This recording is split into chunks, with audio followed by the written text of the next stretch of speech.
It's Friday morning. காலையிலே எழுந்திரிச்சு சீக்கிரமா குளிச்சுட்டு, ஃபர்ஸ்ட்டே பூஜை வேலைய முடிச்சுட்டு, அதுக்கப்புறம் தான் கிச்சனுக்குள்ளே வந்தேன். காலையிலே சாம்பார் செய்யலான்னு பிளான் பண்ணியிருந்தேன். ஸோ பருப்பை போட்டு வச்சுட்டு, அதுக்கப்புறம் யோகிக்குமே பாலாத்தி குடுத்துட்டு, நானும் அப்படியே டீ குடிச்சிட்டு, கொஞ்ச நேரம் டிவி பார்த்துட்டு ரிலாக்ஸ் பண்ணிட்டு இருந்தேன். அதுக்கப்புறம் நம்ம ரொட்டீனுக்கு வந்தாச்சு. சாம்பாருக்கு தேவையான வெஜிடபிள்ஸ் எல்லாமே கட் பண்ணி வச்சுட்டு, சைட் பை சைடா ரசமும் ரெடி பண்ணிட்டு இருந்தேன். இனி பார்த்தீங்கன்னா, கண்டினியூஸா ஒரு 2 வீக்ஸுக்கு ஃபுல்லா ஊருக்கு போற வேலை தான். கொஞ்சம் மேரேஜ் ஃபங்க்ஷன்ஸ்லாம் இருக்குது. க்ளோஸ் ரிலேஷனுங்கிறனால நம்ம போய் தான் ஆகணும். ஸோ அந்த வேலைக்கு இடையில இந்த கொஞ்சம் நம்ம ஃப்ரேம் ஒர்க் வேறு வந்திருந்துச்சு. அதையும் முடிச்சு வச்சுட்டு போணும்.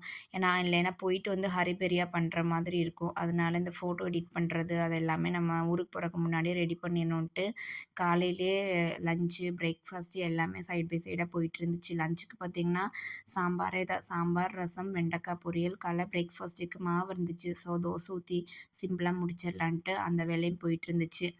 இனி இந்த நம்ம சாப்பிட்டு முடிச்சுட்டு கொஞ்சம் இந்த க்ளீனிங் வேலையெல்லாம் முடிச்சுட்டு நேரா எடிட்டிங்க்கு தான் போணும். ஏன்னா எடிட் பண்ணி வச்சுட்டு போயிட்டோம்னா வந்து நம்மளுக்கு கொஞ்சம் ஈஸியாக இருக்கும். இல்லைன்னா எடிட்டிங்லேயே ரொம்ப நேரம் ஆயிரும். ஃபோட்டோ எல்லாம் இந்த பேக்ரவுண்ட் சேஞ்ச் பண்ணி எல்லாமே பண்ணுறது. ஸோ காலையில் எல்லா வேலையும் முடிச்சுட்டு நேரா நம்ம ஒர்க்குக்கு வந்தாச்சு.